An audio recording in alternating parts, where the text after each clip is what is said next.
हजारों साल पहले पृथ्वी पर दंड राक्षस का राज था।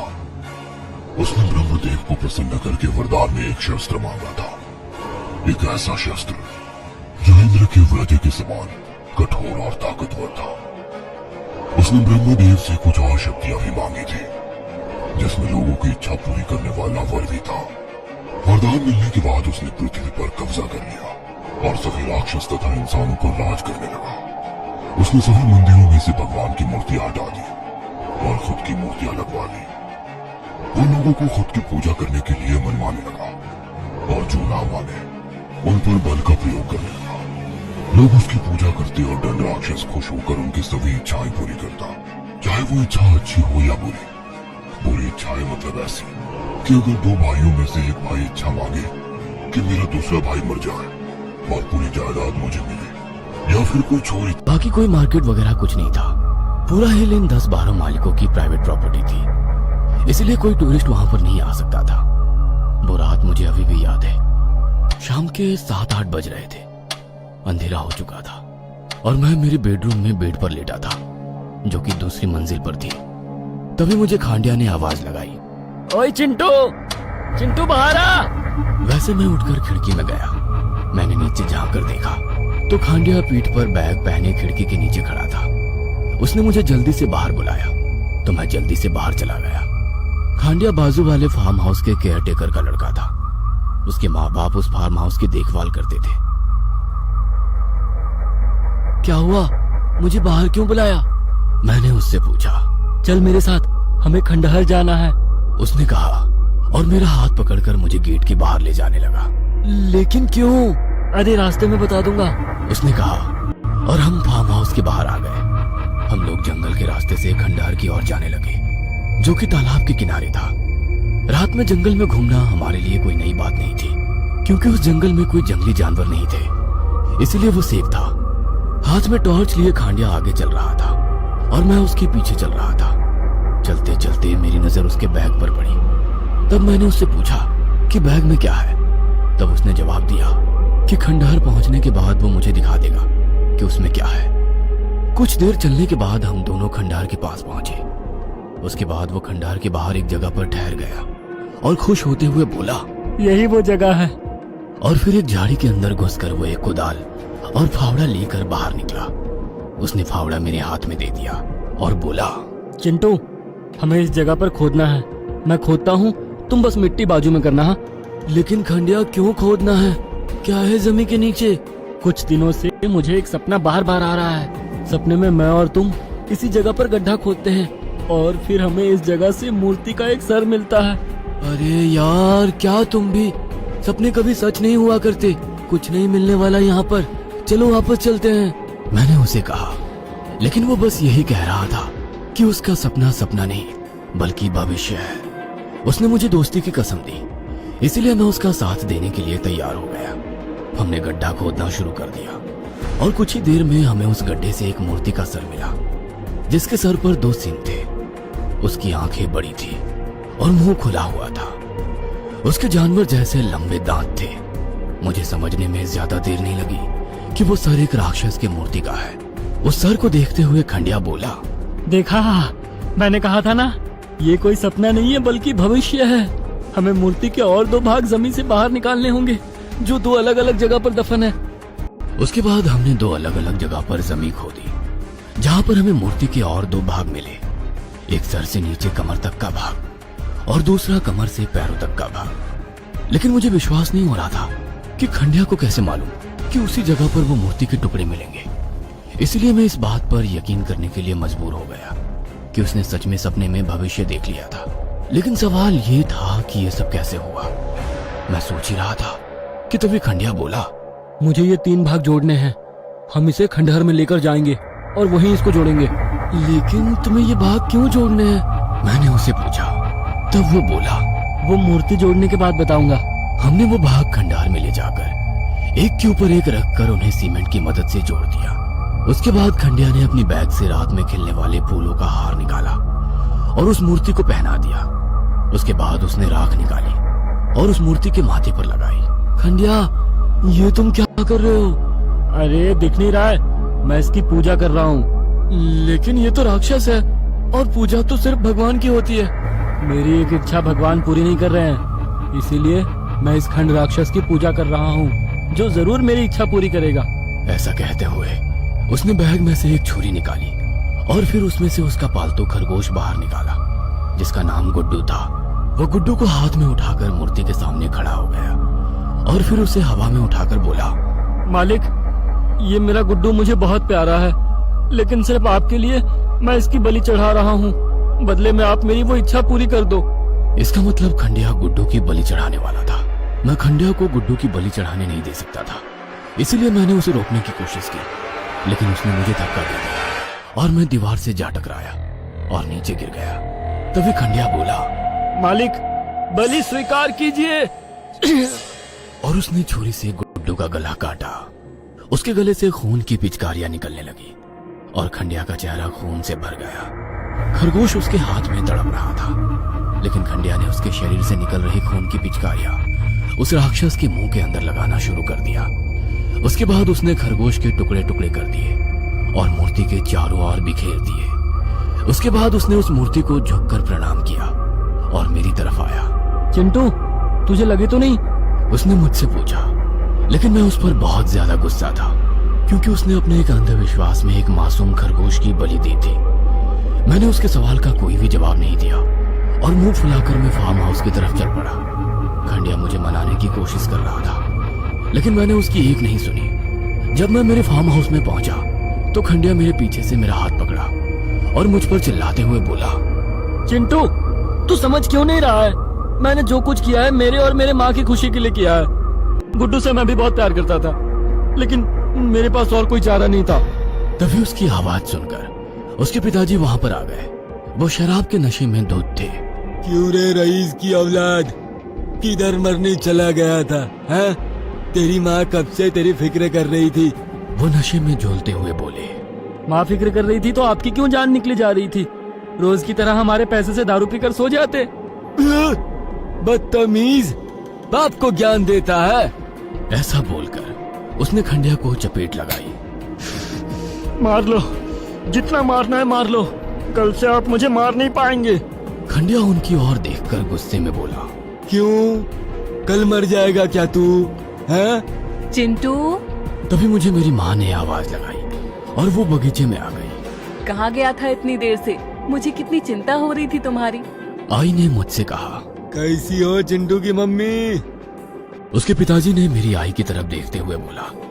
उसकी नजरें मेरी आई की तरफ किस नजर से देखती थी वो हम सब जानते थे, लेकिन आई खंडिया और उसकी मम्मी की ओर देखकर उनके गलती को नजरअंदाज करती थी। ठीक हूँ, आई ने कहा और वो मेरा हाथ पकड़कर मुझे अंदर ले जाने लगी। अरे खाना खाया क्या चिंटू की मम्मी? वो पीछे से चिल्लाए। मैंने गुस्से से मुड़कर उनकी ओर देखा। चिंटू आगे देख, गंदे लोगों के मुंह नहीं लगते। आई ने कहा और वो मुझे अंदर ले गई। उस रात मैं बस खंडिया की बेरहमी के बारे में सोचता रहा। मैंने सपने में भी नहीं सोचा था कि खंडिया इतना बेरहम हो सकता है। गुड्डू हमारा सबसे प्यारा खरगोश था। मैं उसे बहुत प्यार करता था। उस रात मैं जैसे तैसे सो गया। सुबह किसी औरत की रोने की आवाज सुनकर मैं नींद से उठ गया। वो औरत बहुत ही दर्द में रो रही थी। उसका रोना सुनकर मैं डर गया। जब मैं होश में आया तो मुझे पता चला कि वो आवाज खंडिया की मम्मी की है और मैं भागकर खंडिया के फार्म हाउस की ओर गया। फार्म हाउस के बाहर पुलिस वैन खड़ी थी। मैं गेट से अंदर चला गया। आगे लोगों की भीड़ थी, लेकिन दाईं ओर मुझे कुछ लोगों की आवाज सुनाई दी। मैंने उस ओर देखा तो वहां दो पुलिस वाले शेरू की लाश के पास बैठे हुए पंचनामा कर रहे थे। शेरू खंडिया के पिता का पालतू कुत्ता था। उसका सर पत्थर से कुचला गया था। वो देखकर मैं बहुत ज्यादा घबरा गया। मैं सोचने लगा कि शेरू को इस तरह से कौन मार सकता है। खंडिया की मम्मी अभी भी जोर जोर से रो रही थी। मैंने भीड़ की ओर देखा तो उसमें मेरी आई खड़ी हुई मुझे दिखाई दी। मैं आई के पास जाकर खड़ा हो गया और आगे का नजारा देख मेरे रोंगटे खड़े हो गए। आगे खंडिया के पिताजी की लाश पड़ी थी। उनका गले का मांस गायब था और चेहरे पर खरोंची थी, जीभ मुंह से बाहर निकली हुई थी। खंडिया की मम्मी लाश के सामने बैठी रो रही थी। खंडिया लाश से दूर बस अपने पिताजी की लाश को घूर रहा था, लेकिन उसके चेहरे पर अपने बाप को खोने का कोई गम दिखाई नहीं दे रहा था। ठीक से बताइए क्या हुआ था? एक पुलिस अफसर ने खंडिया की माँ से पूछा। सुबह खंडिया की चीख सुनकर मैं घर से बाहर निकली तो आंगन में जमीन पर खंडिया के पिताजी खून से लथपथ पड़े दिखाई दिए और खंडिया शेरू को मार रहा था। उसने शेरू के सर पर पत्थर से हमला किया और शेरू जमीन पर गिर गया। मैंने खंडिया से पूछा कि तुम उसे क्यों मार रहे हो, तो उसने रोते हुए कहा कि मम्मी, शेरू ने पिताजी को मार डाला। मैं जब बाहर आया तो पिताजी जमीन पर पड़े हुए थे और शेरू उनके गले का मांस खा रहा था। जिसको अपनी थाली में से मांस निकाल कर खिलाते थे, आज उसी ने उनके गले का मांस खा लिया। ऐसा कहकर वो फूट फूट कर रो पड़ी। यह सुनकर तो मेरे होश ही उड़ गए थे। मुझे यकीन नहीं हो रहा था कि शेरू ऐसा कर सकता है, क्योंकि शेरू घर में सिर्फ खंडिया के पिताजी की ही बात सुनता था, बाकी तो वो खंडिया और उसकी माँ पर भी भौंकता था। मुझे समझ नहीं आ रहा था कि शेरू ने आखिर ऐसा क्यों किया। मैं सोच ही रहा था तभी मेरी आई की नजर मुझ पर पड़ गई और वो मुझे डांटते हुए घर ले गई। कुछ 2-3 दिन बाद एक रात खंडिया मेरे आंगन में आया। मैं उससे मिलने आंगन में चला गया। पिछली बार की तरह ही उसकी पीठ पर उसकी बैग थी, लेकिन आज वो हर रोज से कुछ ज्यादा ही खुश नजर आ रहा था। चिंटू, जल्दी से चल, हमें खंडहर जाना है। लेकिन क्यों? क्योंकि मेरी इच्छा पूरी हो गई है और मुझे दंड राक्षस को धन्यवाद देना है। लेकिन तुम्हारी कौन सी इच्छा उस राक्षस ने पूरी की है? मेरे पिताजी मर गए हैं। वो खुश होकर बोला। मैं जरा सा उलझन में पड़ गया। क्या मतलब तुम्हारे पिताजी मर गए हैं? क्या तुमने राक्षस से उनकी मौत मांगी थी? हाँ बिल्कुल, उसने खुश होकर जवाब दिया। उसका जवाब सुनकर मैं कुछ देर चुप हो गया, लेकिन मैं अंदर से उससे बहुत ज्यादा गुस्सा था। कैसे बेटे हो तुम? तूने खुद के बाप की मौत चाही? अरे मेरे पापा नहीं है तो मैं हर रोज उनके लिए रोता हूँ।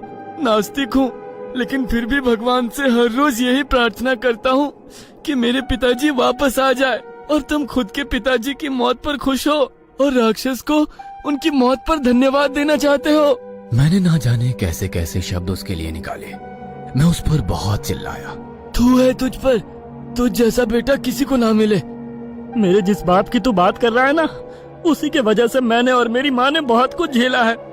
उसने कभी मुझे बाप की तरह प्यार नहीं किया, न मेरी माँ को उसने कभी एक बीवी की तरह इज्जत दी। जब तक जिया तब तक मेरी माँ और मेरी मेहनत के पैसों पर जिया। शराब के पैसों के लिए माँ को पीटता था, मुझे पीटता था। मेरे और मेरी माँ की जिंदगी का सबसे बड़ा दुख मेरा बाप था और उसी की वजह से मेरी छोटी बहन प्रिया इस दुनिया में नहीं है। तब मुझे याद आया कि जब 2 साल पहले फार्म हाउस पर मैं आया था, तब खंडिया के साथ उसकी छोटी बहन भी थी और अब वो कह रहा था कि वो इस दुनिया में नहीं है। खंडिया, क्या हुआ था तुम्हारी छोटी बहन के साथ? उस बरसात की मौसम में छोटी बीमार पड़ गई। 1 हफ्ते से उसका बुखार कम नहीं हुआ था। इलाज के लिए ज्यादा पैसे भी नहीं बचे थे। तब एक रात पिताजी घर आए। छोटी को बीमार देख उन्होंने मगरमच्छ के आंसू बहाए और बोले कि अब छोटी को इलाज के लिए शहर के अस्पताल ले जाना पड़ेगा। उस बरसात में पिताजी माँ से इलाज के सारे पैसे लेकर गाड़ी लेने के लिए चले गए। छोटी हमारे सामने दर्द के मारे करा रही थी। रात बीत गई, सवेरा होने को आया था, तब उसने मेरे ही सामने अपना दम तोड़ दिया। लेकिन पिताजी वापस नहीं लौटे। वो पैसे खत्म होने के बाद 2 दिन बाद घर आए। छोटी के अंतिम संस्कार में भी वो आदमी नहीं आया। तभी मैं समझ गया था कि इसे हमसे कोई वास्ता नहीं है। इसे मतलब सिर्फ हमारे कमाए हुए पैसों से है। बाप के प्यार के लिए मैं तरसता रहा, लेकिन उसने कभी मुझे प्यार नहीं किया। प्यार के बजाय हमें सिर्फ दर्द देता रहा। मैंने उसे अपने हाथों से मारने की कोशिश की, लेकिन मैं कर नहीं सका। बाप को अपने हाथों से मार नहीं सकता था, इसीलिए मैंने राक्षस से बाप की मौत मांगी। खंडिया की आंखें नम हो गई थी। उसने जो छोटी के बारे में बताया था वो सुनकर तो मेरी आंखें भी नम हो गई थी।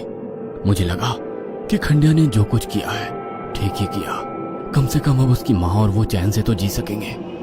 मैंने खंडिया से माफी मांगी क्योंकि मैं उसे गलत समझ बैठा था, लेकिन मैं ये मानने को तैयार नहीं था कि उसके पिताजी की मौत उस राक्षस की वजह से हुई थी, क्योंकि मैं नास्तिक था।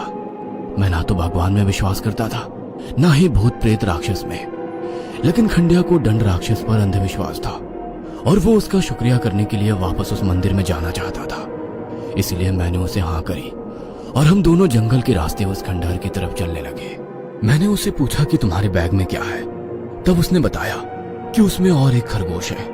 गुड्डू के बाद वो उससे ज्यादा प्यार करता था और राक्षस का शुक्रिया करने के लिए वो उसकी बलि चढ़ाने वाला है। तब मैंने उसे ऐसा करने के लिए मना किया। खंडिया, तुम अंधविश्वास में किसी मासूम की बलि नहीं चढ़ा सकते। ये राक्षस भूत प्रेत ऐसा कुछ नहीं होता। अरे ये मेरा अंधविश्वास नहीं है, वो सच में है और उसी ने मेरी इच्छा पूरी की है। तब हम दोनों में बहुत देर तक बहस हुई। मैं ये मानने को तैयार नहीं था कि वो राक्षस है। तब खंडिया बोला, ठीक है, अगर तुम्हें ये सब झूठ लग रहा है तो तू खुद उस राक्षस को देख। मैं इस खरगोश की बलि दूंगा और वहाँ से चला जाऊंगा और कुछ दूर झाड़ियों में छुप जाऊंगा, लेकिन तुम वही किसी दीवार के पीछे छुपकर उस राक्षस को मरे हुए खरगोश को खाते देखना, तब तुम्हें मेरी बात पर विश्वास होगा। मैं बस खंडिया को झुठलाना चाहता था। मैं जानता था कि खंडिया इन 2 बलियों पर रुकने नहीं वाला है। वो आगे भी अपने अंधविश्वास में और जानवरों की बलि देगा। इसलिए उसे दंड राक्षस के अस्तित्व को झुठलाना बहुत जरूरी था। मैं तैयार हो गया। खंडिया ने राक्षस की मूर्ति के सामने उस खरगोश की बलि दी और वो वहां से चला गया। लेकिन मैं एक दीवार के पीछे से उस मरे हुए खरगोश के टुकड़ों की ओर देख रहा था कि तभी उस मूर्ति में जान आ गई और वो हिली। किसी आदमी की तरह वो हिल रही थी। उसकी आंखें लाल अंगारों की तरह दिख रही थी। वो किसी जानवर की तरह गुर्राया और जमीन पर बैठकर उस खरगोश के टुकड़े को खाने लगा और आंखें फटी की फटी रह गई। इसका मतलब दंड राक्षस की कहानी सच थी, वो सच में था। तभी अचानक से ना जाने कैसे उसे मेरी मौजूदगी का एहसास हुआ और उसने मेरी तरफ देखा। वह लाल आंखों वाला राक्षस मेरी तरफ देखकर गुर्राया। मैं डर गया और अपनी जान बचाकर वहां से भागा। रास्ते में खंडिया ने मुझे रोकने की कोशिश की, लेकिन मैं नहीं रुका। मैं सीधा फार्म हाउस जाकर रुका। मैंने खुद को अपने रूम में बंद कर दिया। मैं बेड के नीचे छिप गया। मुझे डर लगने लगा कि कहीं वो राक्षस मेरा पीछा करते हुए मुझ तक ना पहुंचे। उस रात मैं बेड के नीचे ही छुपा रहा और ना जाने कब सो गया। लेकिन टेलीफोन की रिंग से मेरी आंख खुल गई। मैं बेड से बाहर आया। मैंने घड़ी की ओर देखा तो रात के 12 बज रहे थे। मैंने फोन उठाया। तब फोन पर खंडिया था। वो काफी डरा हुआ था और रो भी रहा था। चिंटू, मुझे बचा, वो राक्षस मुझे मार डालेगा। मैंने अभी सपना देखा कि वो राक्षस मेरे ही कमरे में आकर मुझे मार गया। ये सुनकर तो मेरे होश ही उड़ गए। खंडिया के सभी सपने सच हो गए थे और ये सपना उसे आया। इसका मतलब ये वाला भी सच होने वाला था। लेकिन वो तुम्हें क्यों मार डालेगा? क्योंकि मुझसे गलती हुई है। राक्षस को खाते हुए नहीं देखते। अगर उन्हें ऐसा करते हुए कोई देखता है तो वो उन्हें मार डालता है। लेकिन क्योंकि मैंने तुम्हें उसे खाते हुए देखने के लिए मजबूर किया था, मैं उसका गुनहगार बन गया हूँ। इसलिए वो गुस्सा है, मुझे मार डालने वाला है। ये सुनकर मैं डर गया क्योंकि मैंने खुद उसे बलि खाते हुए देखा था। खंडिया, वो मुझे तो मार नहीं डालेगा ना? नहीं, इसमें तुम्हारी कोई गलती नहीं थी और वो तुम्हें नहीं मारेगा क्योंकि वो चाहता है कि तुम उसकी पूजा करो। लेकिन तुम ऐसा मत करना। उस मूर्ति को वो आगे बोलने ही वाला था कि मुझे उसकी दर्द भरी चीख सुनाई दी। तोड़ दो! वो जोर से चीखा और फिर उसकी आवाज बंद हो गई। मैं काफी डरा हुआ था। शायद खंडिया उस राक्षस का शिकार बन चुका था। सुबह खंडिया की माँ